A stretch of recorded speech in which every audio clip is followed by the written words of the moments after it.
Hello and welcome back. It's been a while since I did my last video. Real life stuff tends to get in the way of these kind of things. But today we are back looking at Miscreated, pre-alpha game. This has been my sort of first look, first play, have a feel for the game kind of thing. So let's get straight to it, shall we?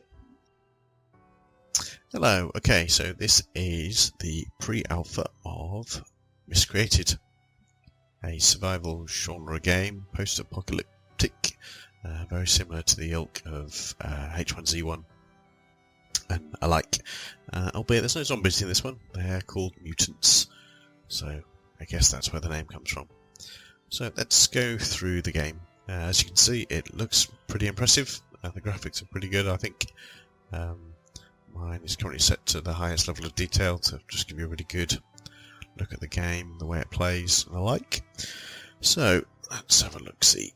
Let's go through the interface first. It's your very stereotypical ASWD movement. And then add into that, we also have a Q and E to lean,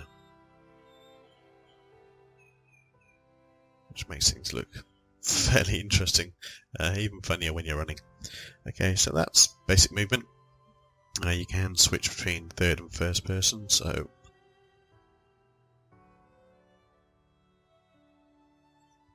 first person works a lot better for when you're shooting. Okay, so that's the movement and the interface. So in the bottom right corner we have our radiation level, temperature. I think that'll really come into play when they put effects in for the weather. You also have your food and water and your health at the bottom there. If you get injured, you'll need to use medical supplies like bandages and the like to heal yourself up. You can actually sit on the floor and your health will recover slowly, but at least it's another mechanism for you to be able to recover. So beyond that, we have our inventory, or inventory even.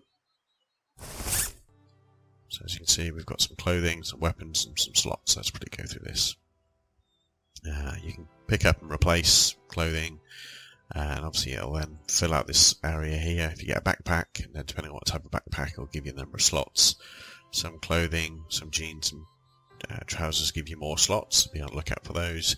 You get gloves and stuff for your hands, jackets, you can wear glasses, pick up jewellery, you can have face masks and all sorts of stuff. Then you've got your 4 primary weapon slots at the top, and we'll go through those in a minute. Besides that, we also have this weight limit or encumbrance, so therefore you can only carry a certain amount. Later on you'll see there's some items that are quite heavy, like tyres from cars and jerry cans for diesel and stuff, so they weigh you down. So obviously at some point you're going to need a base, which leads me nicely on to crafting. So crafting is recipes. You get a bunch when you first join the server, and then unlike H1Z1 where you can automatically learn them, you got to find them in this game and then obviously add them to your recipe list, which I believe you keep until you quit the server. I think you get to keep them when you die, which is good. So yeah, a primary category here, then a subcategory, and then depending on what you select, there's actually a tertiary category as well. You just need to make sure you have your items readily available, and obviously you can craft those items. I don't think I've actually got anything here. Okay, so finally, clan. You can create a tribe or clan or corporation or whatever terminology you want to use to band together with your friends. They've got to be in close proximity and you can invite them. Okay, so besides that, you also have the right-click ability to actually zoom, which is quite good. You also would have seen in the bottom left corner there, a chat box pop up. And from here you can actually whisper people local. Whisper to people who are very local to you. Local chat, and obviously the area that you're in. I personally don't like that. I think it's a little bit of an immersion breaker, but you can't have everything. Okay, there is obviously a area of game that we play in, but again, I don't want to keep referencing it, but it's a good reference, I guess. H1Z1 has a map. You get a compass, you get your coordinates, so you can figure out where you are. You don't have any of that as of yet. There's definitely no compass, there's definitely no coordinates. You can find a map and look at a map, but obviously you'll need to figure out where you are. There are bus stations around the game which have a map so you can actually look at it. It will hopefully help you figure out. But like anything else, once you've been running around for a while, I'm sure you'll get to know your whereabouts and the like. Okay, so we've covered crafting, inventory, movements. It is a survival game, so you do need to harvest food and water. And as you can see, my water and my food are low. The more you run, sprint about, the quicker that will drop. The game also has a bunch of vehicles. So you've got cars, trucks, tractors, a bus, and anybody who was following me on Twitter, you'll see I posted a picture earlier the week of a bus. It can fit 29 people in, which is a bit crazy. And you also have a bicycle, which is pretty good. Every vehicle needs parts, so you need things like cam belts, oil, diesel, wheels, batteries, spark plugs, and the like. You have to collect all those to keep your vehicle. Right, okay, so that's pretty much the general stuff. So let's just go around and show you how the game plays.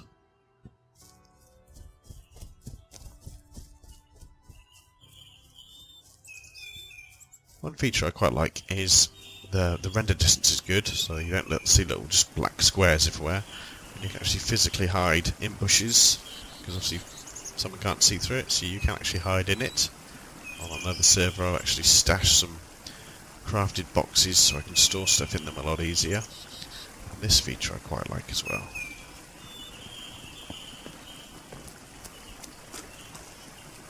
I can actually swim in the game, and you'll notice in the bottom right corner the indicator has changed.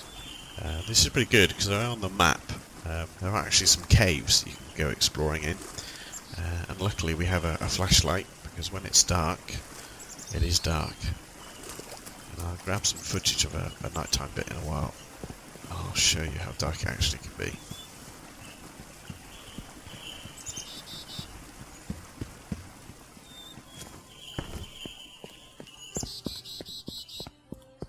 Ideally I'm trying to avoid any mutants, because they're a bit of a bugger. I like to switch to first person view when I go into a house. It just makes things a little bit easier to see, so let's see what we can find in here. Unlike H1Z1 and other games, you gotta walk over and find the item. So as you can see here, there's some boots. There you go, I got myself some hunting boots. You do really want to look in every nook and cranny, jump about, just in case anything put on top of things. Check open drawers, because they do like to hide stuff.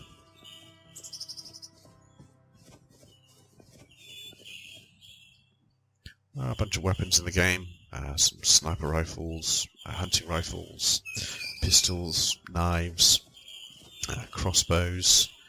You get scopes for some of the weapons, which are quite cool.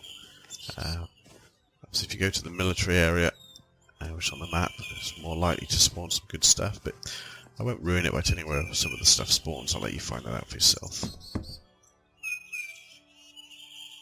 There are some areas on the map that are toxic, so your radiation level will go up, and you can actually get some medical supplies to cure that, which is always good.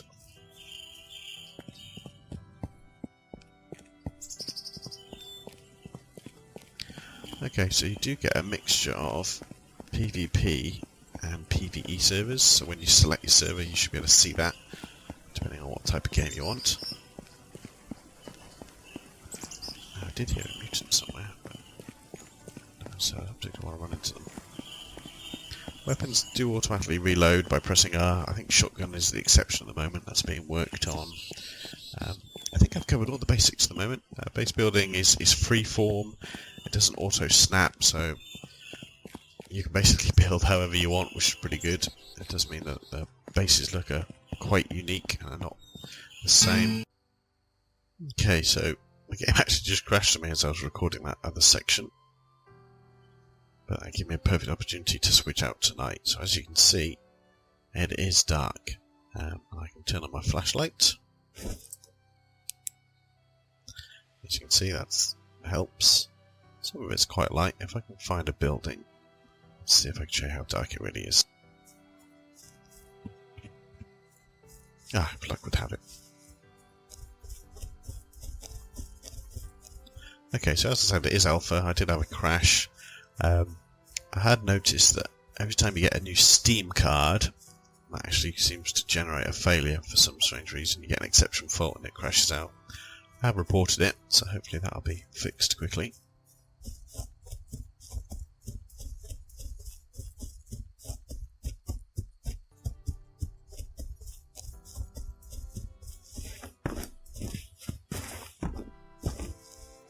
There is wildlife in this game. There's wolves, they're in packs, and, well, they can be a little bit difficult to deal with. So as you can see, that's pretty dark. So I do need my flashlight. I like that. It's a good little feature in the game. I was chased the other day when I was on a different server. I had a hunting rifle. These three guys were chasing me in the dark. I was able to make some distance from them, turn my flashlight off and actually take a couple out at range, which is a nice little game dynamic there. Okay, so I think we've covered about everything. The inventory system, building, crafting, vehicles, night. There is weather modes, it can rain. We also have mist in the morning, and that is quite difficult to see through as well. So we can swim, we can run, we can craft, we can build campfires, we can make stuff. So I think so far for this pre-alpha, I'm pretty impressed. I think it works really well. I think it's got a lot of depth to the game. There's more coming.